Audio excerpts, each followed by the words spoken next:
Welcome to another edition of Through My Lens. I'm your host, Karen Jackson, and today is a special day that I am kicking off a special series called Men Making Moves, celebrating the men in our life who are making impacts in our community, in our families, and also in other people's lives. And so I'm excited today to kick off this series and highlight some local Daytonians who are making things happen. And today, my special guest is Mr. Donerik Black. He is a senior contracts compliance officer with the city of Dayton, and he also is publisher of the Dayton Weekly News. Good afternoon, Don. Eric, how are you? I'm great, Karen. How are you? Very happy to be a part of your show today. I am so honored to have you here. And I wanted to ask you, tell the audience a little bit about yourself and um, and what inspires you to do all the wonderful things you do. Well, being born and raised here in the Dayton area, grew up here, cut my teeth here, and went away to college. And upon graduation, I went to Washington, D.C. for school. And upon graduation, had a conversation with my father, who is a lifelong Daytonian, a real city servant, and has always been an entrepreneur. So I think I had the entrepreneurial spirit in me at an early age. And so upon graduation, he was at my apartment and told me some of his plans as far as growing his business and wanting to start a community newspaper. And, I remember the conversation. He said, hey, if I know you've got things figured out here in DC and you've got a job and you're about to graduate, but if you are interested in coming back and helping me build this, I want to let you know that there's a space for you. And I thought about it and decided that if I was going to bust my tail for somebody as a new graduate, it might as well be my father, who had worked really hard to provide me with everything that I needed as a kid and 99% of what I wanted. So I made the decision to come back to Dayton. And that was back in 1993. And I've been here ever since. And I love the Dayton area. I love my city. I love the opportunities for entrepreneurs that are here. And I found myself becoming more and more like my dad as I get older and realizing that I have a responsibility to my community. So that is really one of the big reasons that I'm here and that I stay here and that I try to stay involved. Dayton is a great little town. I call it a town more so than a city, but it's a great place for somebody like myself who really wants to be involved and wants to make a difference. I've been given a lot of opportunities to do that. And so, where I am right now, I just want to maximize those opportunities and hope that I can have a positive effect on somebody's life and really keep the vision and the mission that my dad had and instilled in me. Hopefully I can do my part to keep that alive here in the city. Well, I am sure you are. And talk to me a little bit about, you talked about having a responsibility and making an impact in the community. Talk to me a little bit about what that looks like for you in your role with helping other entrepreneurs pursue their dreams and take their businesses to the next level. Okay, so in my current position as the senior contract compliance officer with the City of Dayton Human Relations Council, our goal is to work with contractors, mostly in the construction trade, but also in the goods and services trade, who want to do business with the City of Dayton. So my daily routine is threefold, really. One, it's to identify those businesses and do outreach to attract more viable businesses to the City of Dayton. I also, along with my colleague, Croissant Wine, we once those businesses are identified, we take them through the procurement enhancement program certification process, which is really going out and working with those businesses to get them certified through the city of Dayton, which is really just kind of a site visit. And we put our reporting together and make sure that they're meeting the criteria to be able to do business with the city. And once that is done and they become PEP certified, and our specialty is of course small businesses, women-owned businesses, and minority-owned businesses.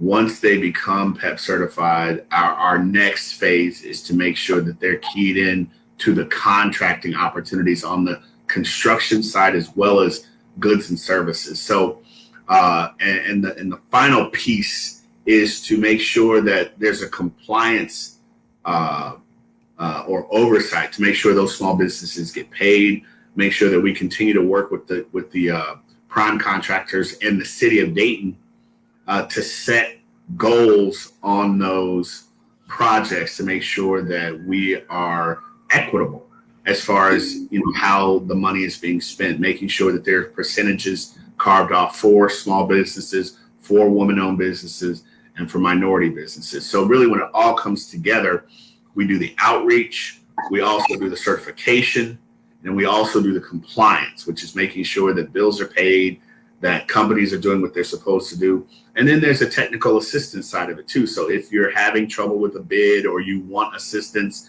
we work in conjunction with the Minority Business Assistance Center to make sure that all those new and emerging or growth businesses are getting the technical assistance that they need so that they can take advantage of the contracting opportunities here at the city.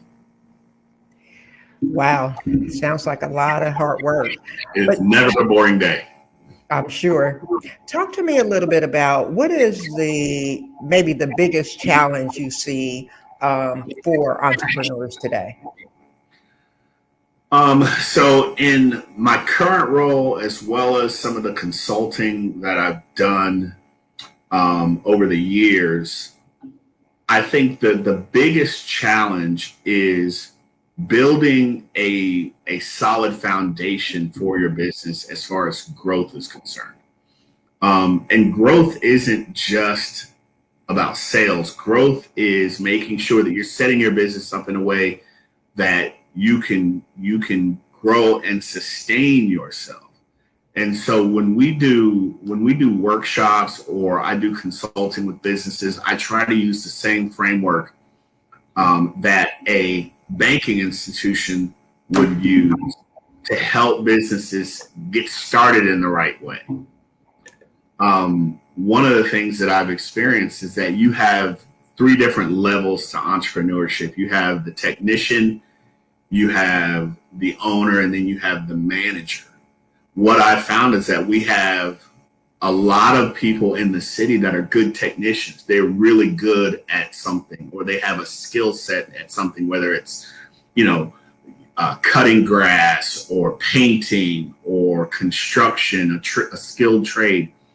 But taking them and turning them into entrepreneurs is a different battle in itself. So providing these people who have a skill with the foundational tools, not just to start and get into business, but giving them the tools to actually grow that business is more than a notion. So making sure that they have the proper banking relationships, making sure that they understand what it means to bid on a project, making sure that they make money on every project.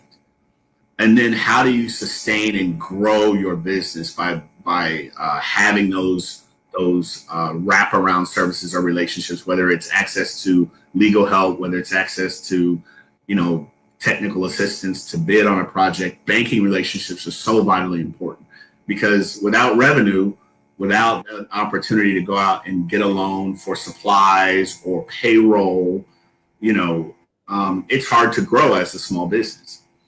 So we try to provide a well-rounded grouping of assistance so that we can get that solid foundation built for those people entering entrepreneurship, and that there's a plan helping them put a comprehensive business plan together so that they can have that roadmap for success. So I would say one of the biggest challenges is not planning for growth and success. So we try to help them at the beginning stages as opposed to a year in or 2 years in when they plateaued and they don't know what to do.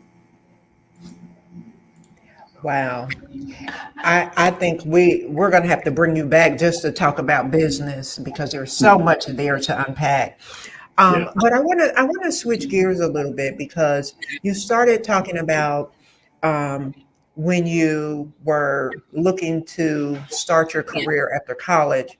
Your dad was a key person that talked to you and mentored you. What advice would you give other young Black men like yourself who are looking to start new careers or even transition now with the whole pandemic? We know that people have had to pivot and do some different things. So, what advice would you give?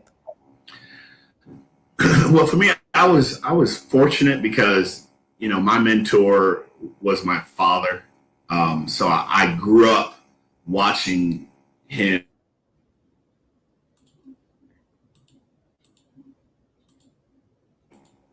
I kind of grew up seeing that. My advice to anyone who maybe is entering college or just getting out of college and graduating and looking for that career is identify someone within your community, whether it's your church, whether it's someone a family member, and ask them for advice. You know, um, it's hard to know exactly what you want to do at 22 or 23 years old. Um, but my advice would be to get out there, start working, because working does a couple different things for you. One, it can let you know exactly what you want to do, but it can also let you know exactly what you don't want to do. So the sooner you can get to work, getting that full time job, um, I'll put a pin in that real quick and say that's why I love the Dayton area so much because it's so easy. It's a great place to cut your teeth. If you want to get into a certain career path, my suggestion would be is to join an association. If it's business you want to go into, there are so many different associations, different groups that you can join to kind of get to know people in that industry. If it's entrepreneurship, Dayton has a great ecosystem, which is a word I hate to use, but I find myself using it more and more.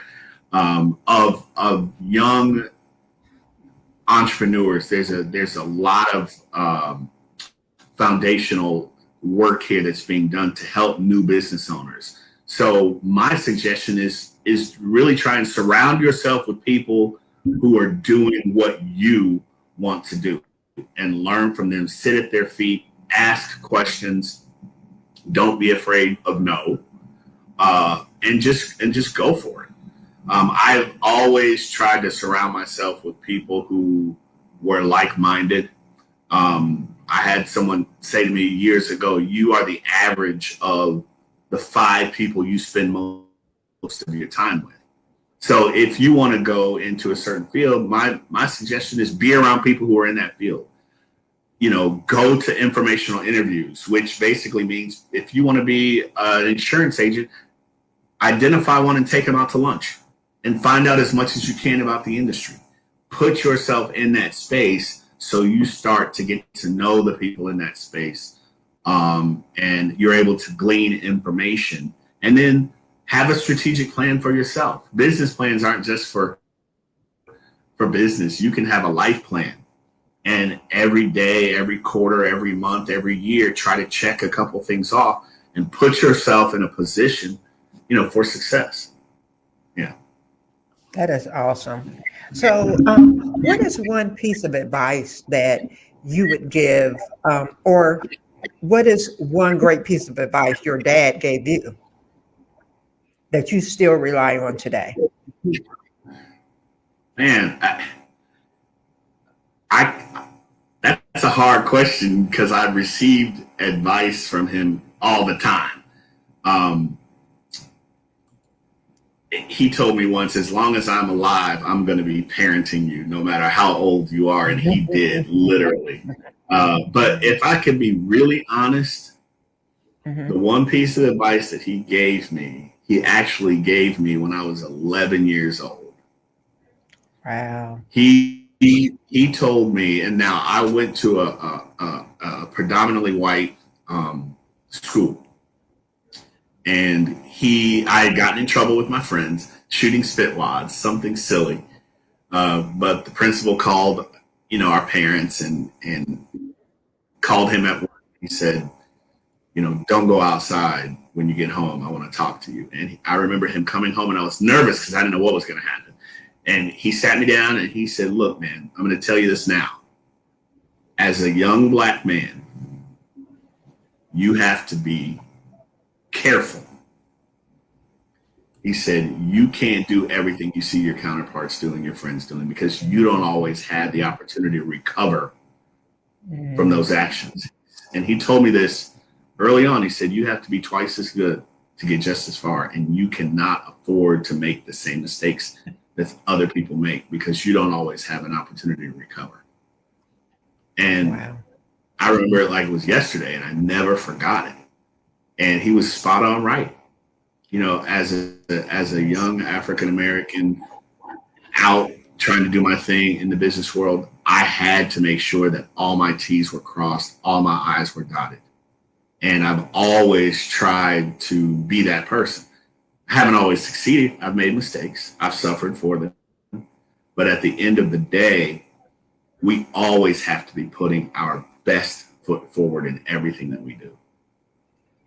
Absolutely. And I never forgot that, and I probably had that conversation with people once a week, just sharing some of the things that we have to deal with, as African-American business people, just people in general, and that's always stayed in the forefront of my mind. And I've tried to do that, think about that in everything that I do.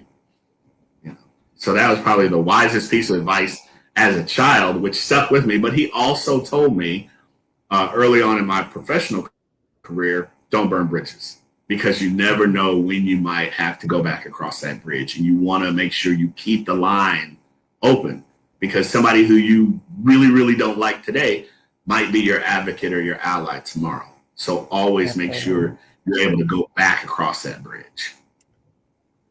That's some great advice, really. And we would be remiss without giving honor to your dad, Don Black, the founder of Dayton Weekly News.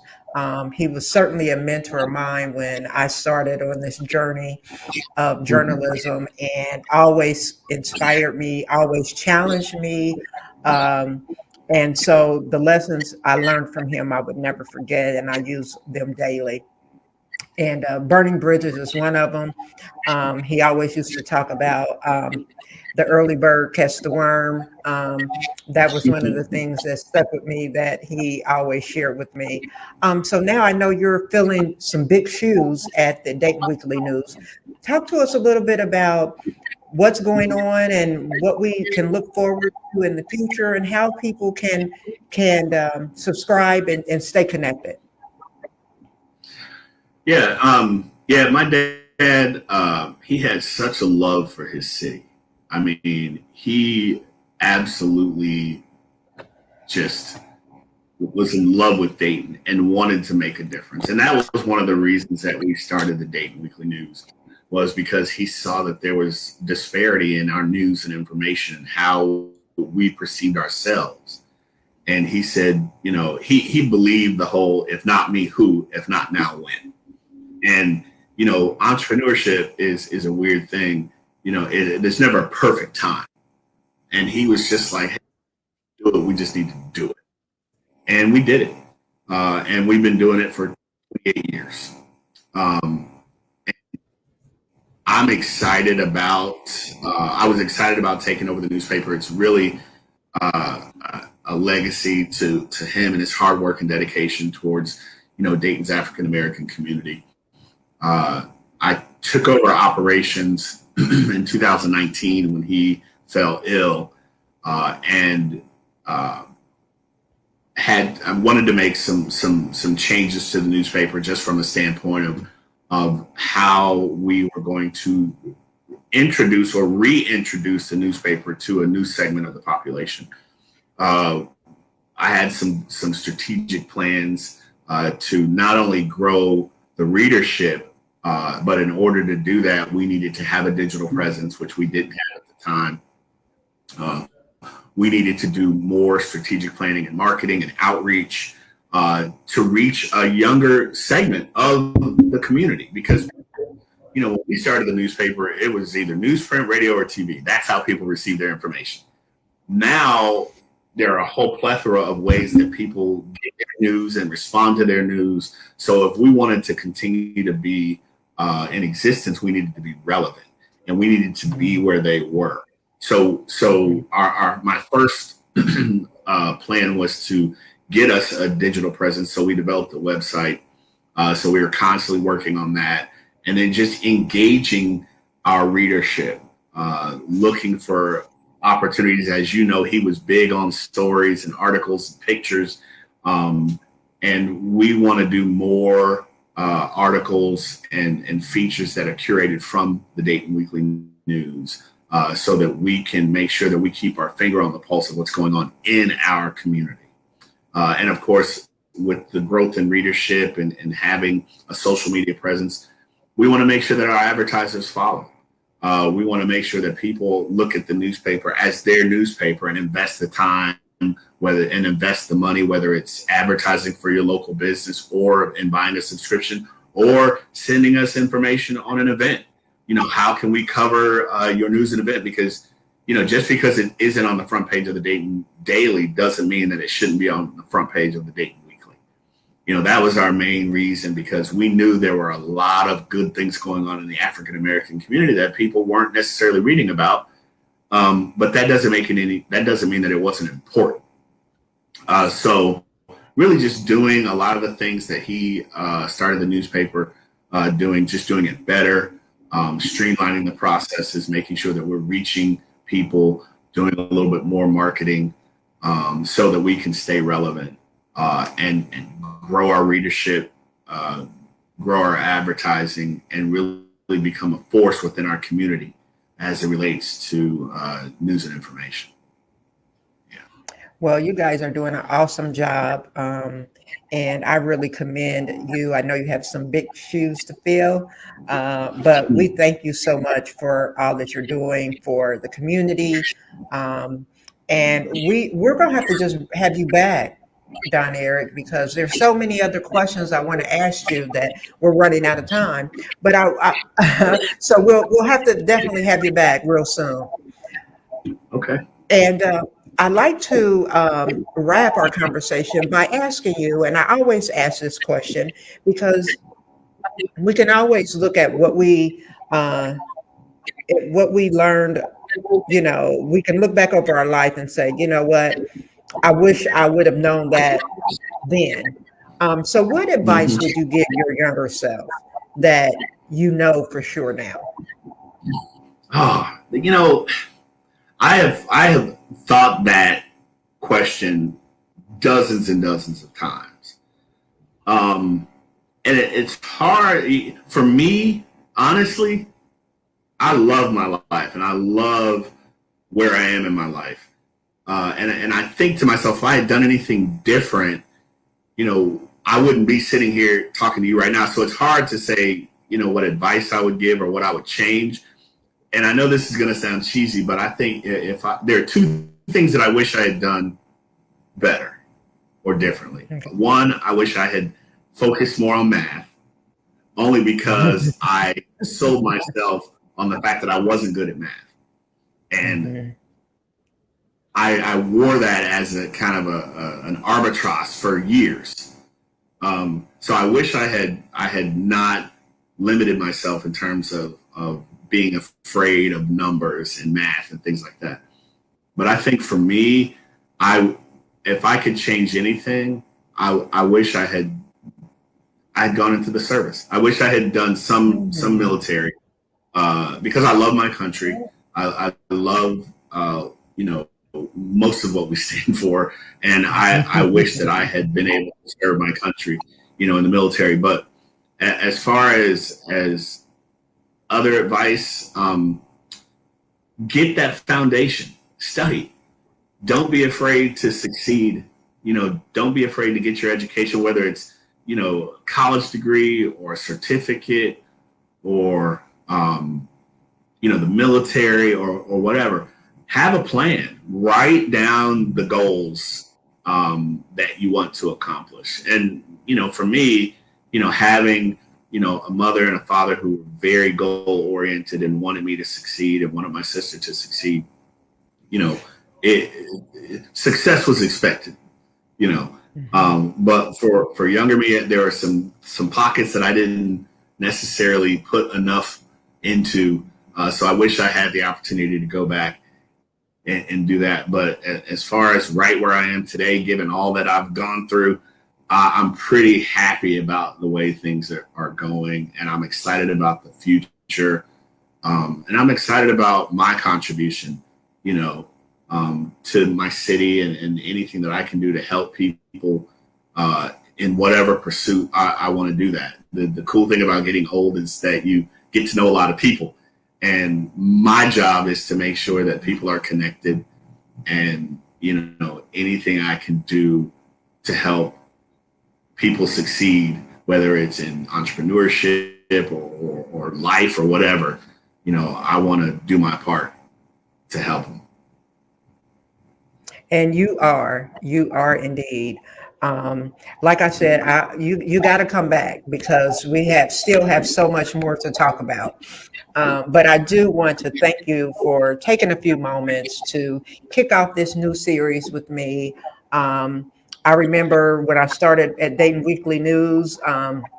You was in there right with your dad, and I just admire to see what you have continued to do and how you've continued to grow, and I mean that sincerity. So thank you so much for all that you've done, and we definitely want to give honor to Don Black. Happy Father's Day, rest in peace, and we wish you continued success and blessings. All right. Well, thank you, Karen, for everything that you do. And I definitely remember you from the early days and us, you know, you guys being in the writer's room. And I appreciate your dedication to my dad. And you guys were great in helping us, you know, build this news publication. So thank you. And thank you for allowing me to be on your show. Absolutely. And we'll have to stay connected and figure out how else we can continue to make positive strides in the Black community, because I think our stories are unique and they have to be told. Absolutely. And thank you for using this platform to do so. Thank you so much, Donerik. Happy Father's Day to you. And I'll be in touch real soon. All right. That sounds great. Have a great weekend. You too. Bye-bye.